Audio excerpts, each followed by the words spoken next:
Bonjour, alors aujourd'hui on va voir deux petits altcoins, donc CRV et EGLD. Voilà, mais avant de commencer, n'oubliez pas de vous abonner, de mettre un petit pouce bleu et de laisser un commentaire. Alors j'espère qu'aujourd'hui le son, encore une fois, il va pas bugger, parce que ça arrive de temps en temps en ce moment que le son il bug. Je croyais avoir cerné le problème, mais malheureusement apparemment c'est pas le cas. Pourtant à chaque fois avant d'enregistrer, je fais un, deux, voire trois tests, tout fonctionne bien. Et malheureusement, ça arrive que bien, du coup, dans l'enregistrement, il y a quelque chose qui bug. Alors, il me semble que ça doit être un conflit, du coup, entre le micro que j'utilise et le micro intégré à l'ordinateur portable. Je pense qu'à certains moments, le micro de l'ordinateur portable doit se mettre en fonction et du coup, ça fait double micro et c'est de là vient l'écho. Je pense que c'est ça, mais malgré l'avoir arrêté de partout, d'avoir farfouillé dans les options, j'arrive pas à régler le problème. Voilà, donc j'espère qu'aujourd'hui, tout va bien se passer. Bref, dirigeons-nous directement vers le premier altcoin, EGLD. Donc, EGLD, on a là en weekly, donc je crois que ça fait un moment qu'on ne l'a pas enregistré, qu'on ne l'a pas analysé. Bref, souvenez-vous, à l'époque, on avait je vous avais donné une zone d'achat ici, donc vous voyez, elle s'est révélée plus que pertinente. Une mini zone d'achat ici, qu'on est venu pile poil rechercher avec une grosse mèche qui était aussi pertinente. Et bien entendu, la zone de vente qui était aussi tout aussi pertinente. Donc normalement, ceux qui me suivent depuis longtemps et qui sont sur LGLD, vous avez dû faire normalement des entrées et des sorties tout à fait merveilleuse, on va dire.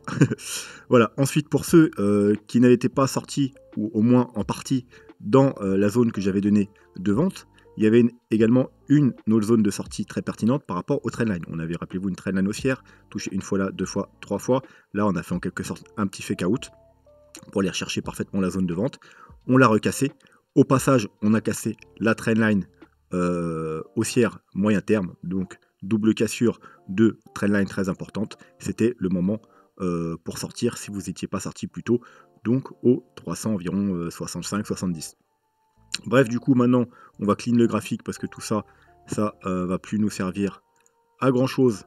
On refera des nouvelles zones d'achat et de vente, bien entendu.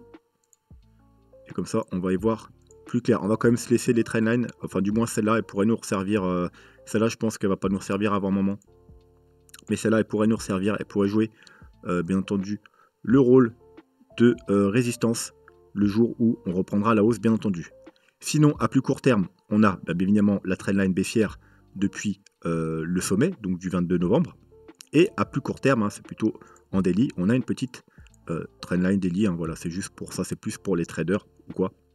Vous voyez d'ailleurs qu'on est dans une sorte de petit canal baissier dorénavant. Donc, qu'est-ce qui se passe? Bon, tout simplement, on a eu un premier signal ici. On a, alors, ouais, j'allais dire, je vais remettre le graphique, ça me fait bizarre de voir un graphique vite, mais c'est juste qu'il n'y a plus rien. D'ailleurs, attendez, hop, on va se mettre une autre petite trendline du coup. Hop. Voilà. Alors, c'est pas très... C'est valable que s'il y a un rebond maintenant, parce que vous voyez, deux points de contact, c'est pas une si belle trendline que ça. Si on rebondit là, effectivement, après, ça nous servira de trendline. Donc, on se la garde plus pour plus tard. Donc, on a cassé la trendline et malheureusement, on est en train de rechuter.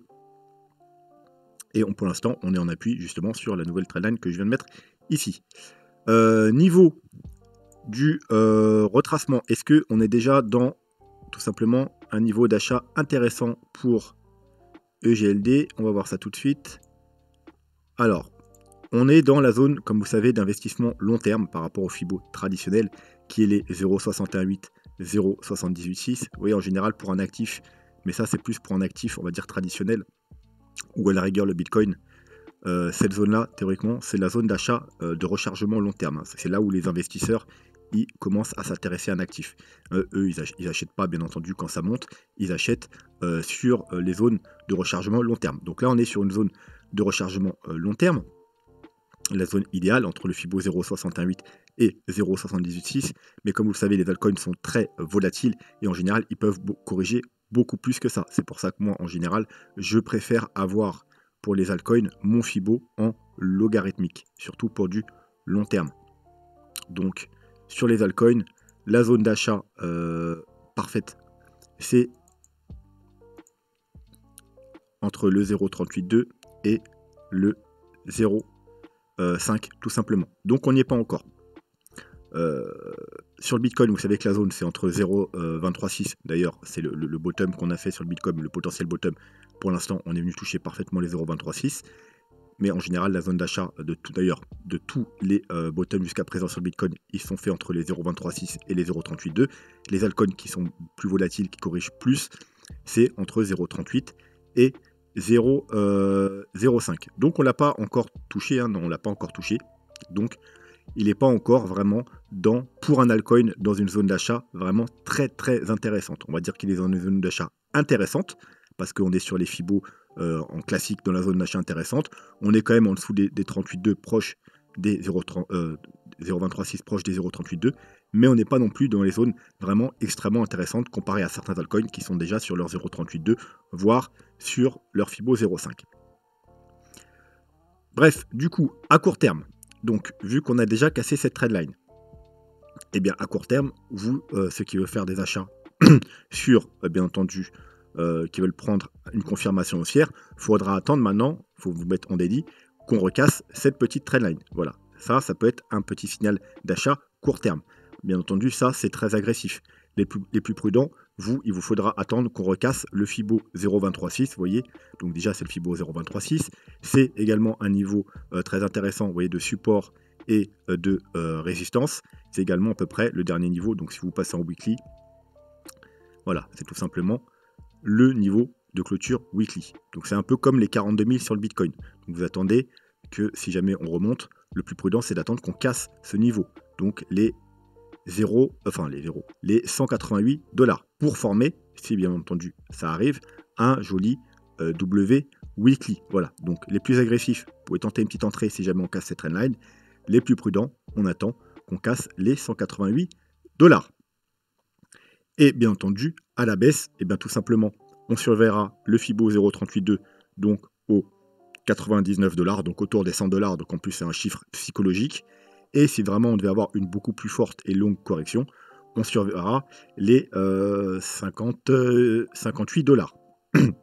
Bien entendu, si vous faites du DCA, eh bien, vu que théoriquement là en ce moment on est déjà dans une zone de rechargement long terme, on peut commencer un DCA maintenant.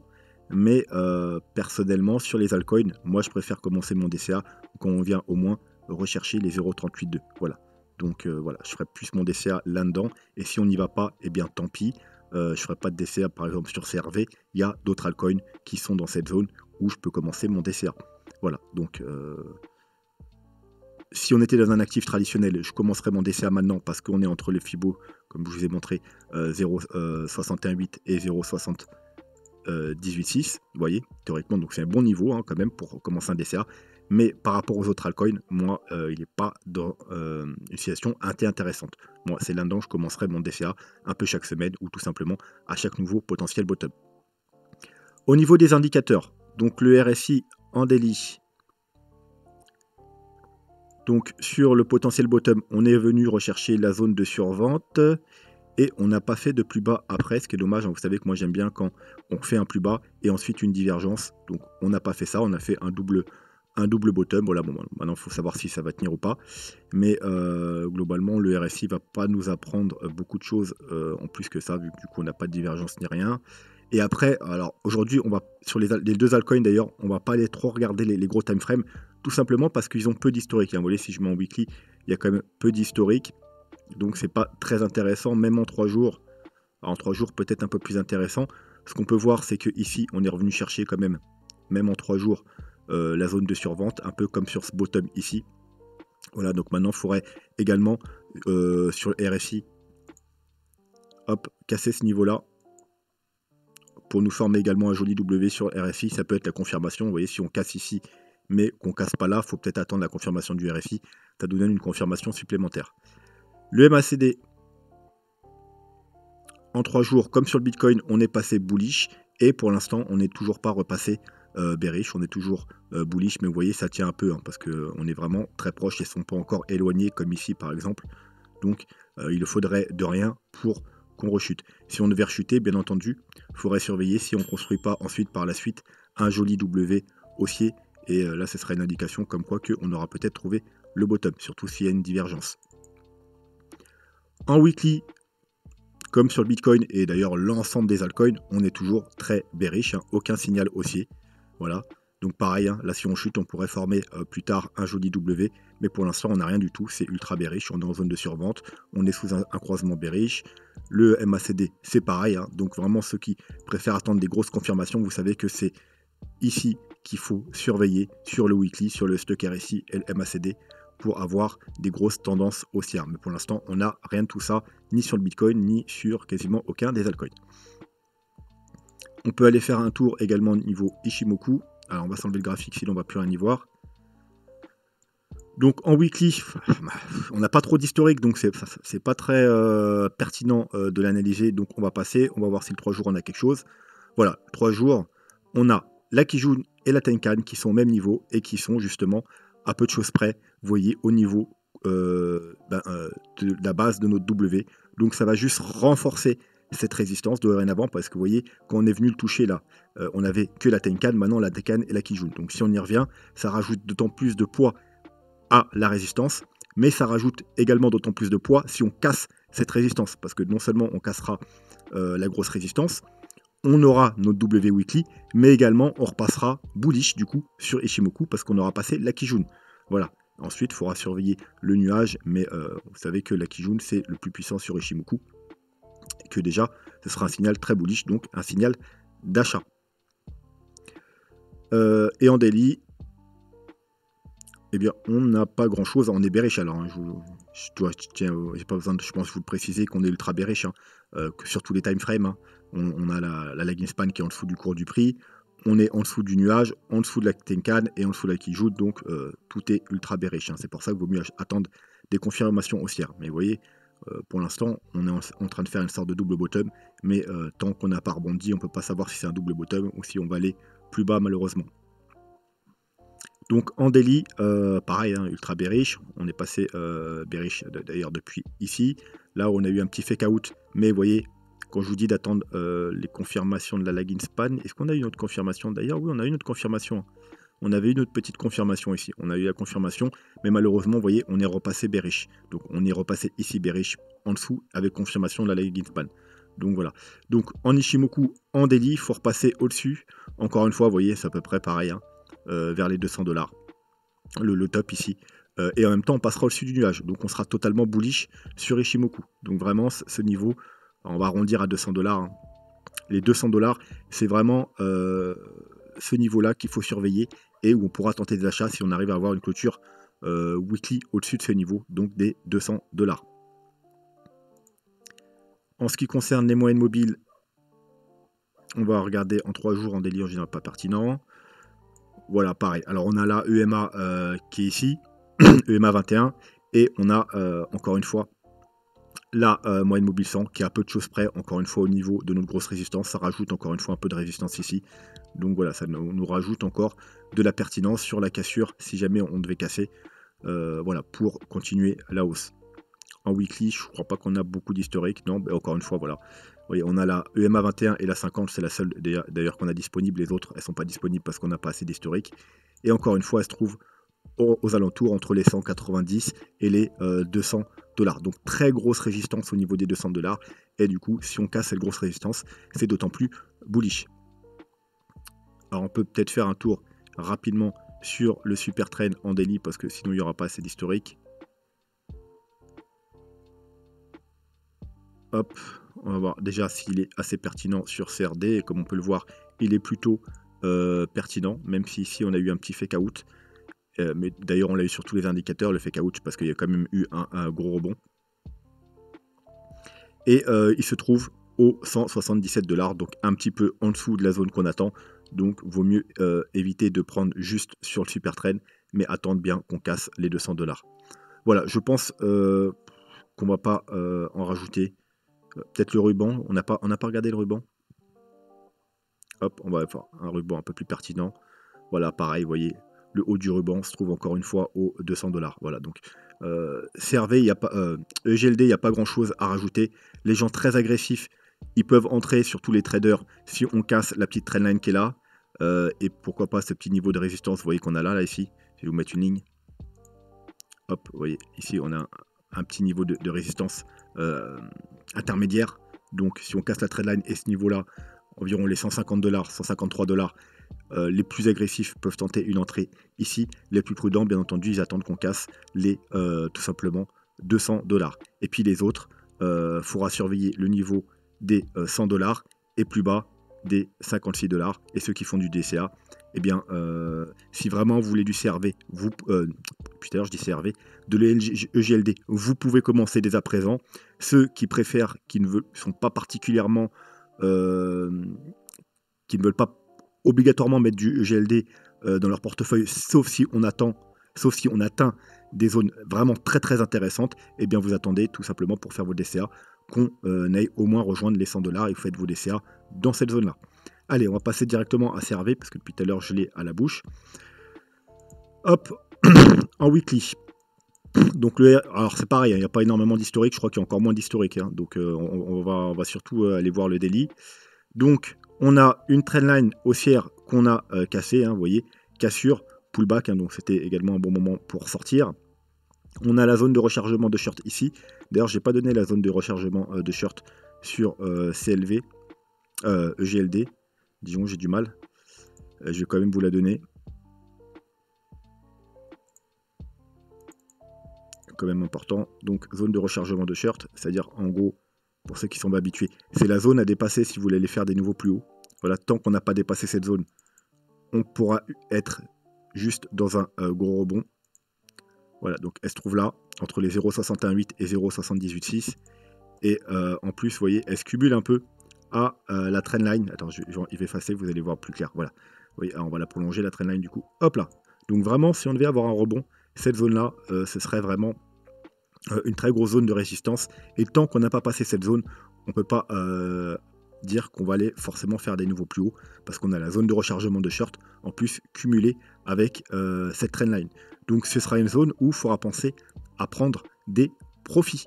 Voilà.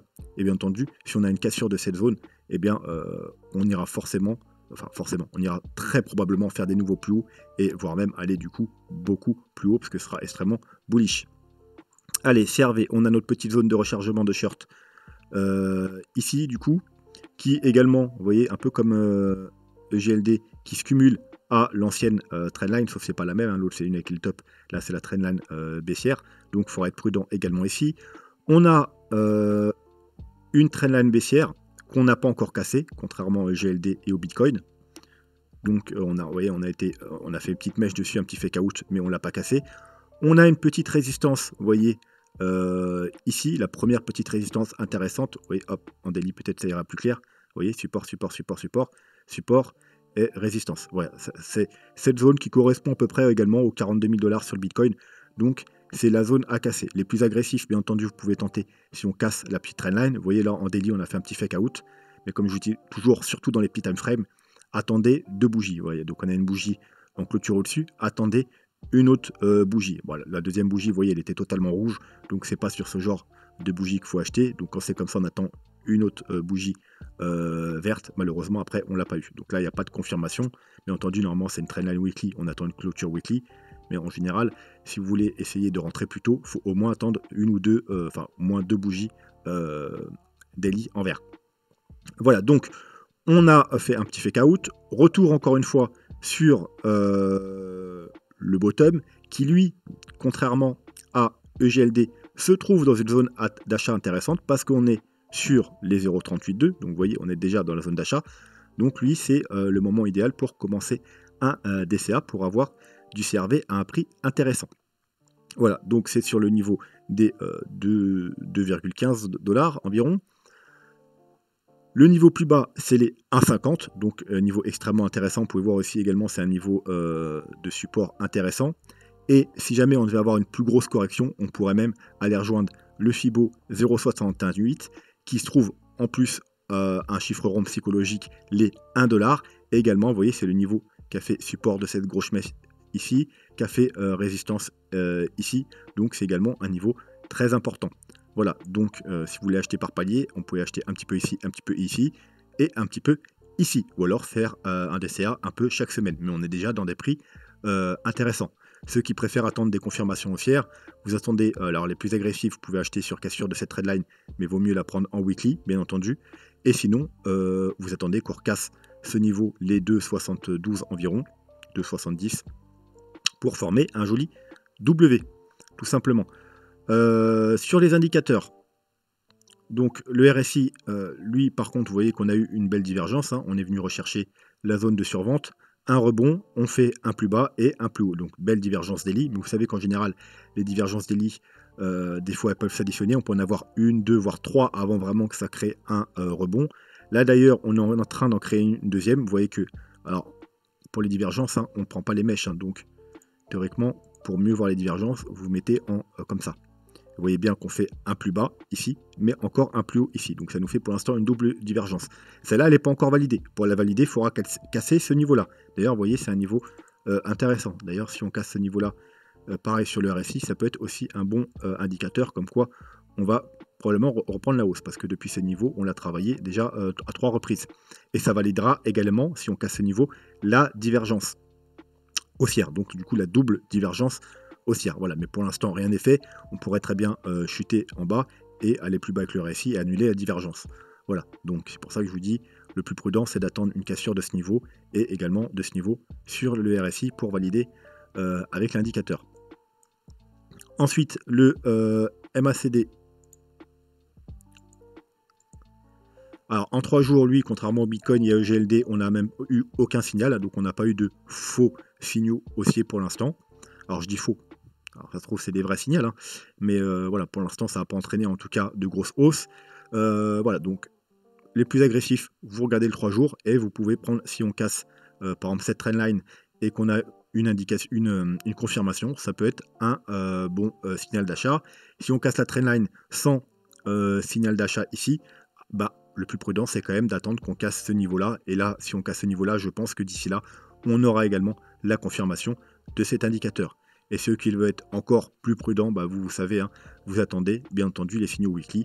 Et comme l'ensemble des altcoins, on est toujours très bearish. Il n'y a aucun signal pour le moment. Il n'y a même aucun ralentissement de la chute. Vous voyez que le MACD est vraiment tourné vers le bas. Il y a même pas de, on commence même pas à arrondir ni rien. Donc pour l'instant, aucun signal haussier. Ishimoku, hop, on va quand même se remettre le graphique en bougie. Bon, en weekly, pareil, il n'y a pas trop d'historique. Donc on va plutôt se mettre sur du 3 jours. Alors c'est la Tenkan qui bloque. Donc pareil, hein, ça pourrait être un premier signal haussier. Vous savez que la Tenkan c'est assez faible, hein, on peut faire des fake out. Mais pour l'instant, depuis la chute, ça a quand même été bien respecté. Vous voyez, on l'a cassé ici. Pullback, pullback, pullback, pullback.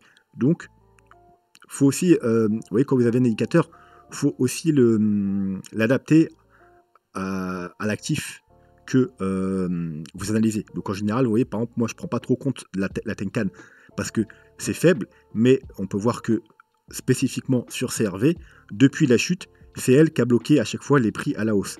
Donc rien que pour ça, eh bien ce coup-ci, je vais en tenir compte.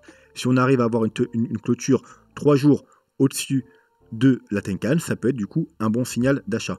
D'ailleurs, si je la mets, et voilà, vous voyez, si je la mets en confrontation avec le graphique, c'est parfaitement la zone de résistance. Donc ça renforce un peu cette zone de résistance et ça renforce aussi l'idée que si on casse ce niveau, donc les 2,70, eh bien on va probablement avoir au moins à court terme une belle tendance haussière pour aller, pourquoi pas rejoindre.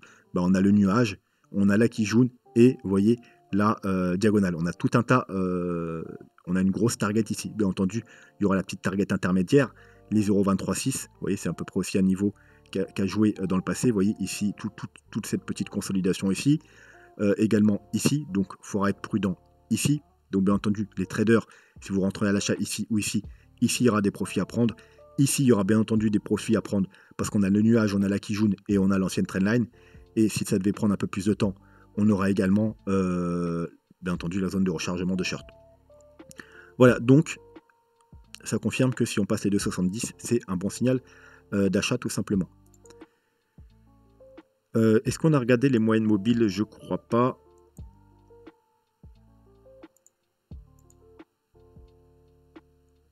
Ok. Ça veut pas me mettre des moyennes mobiles.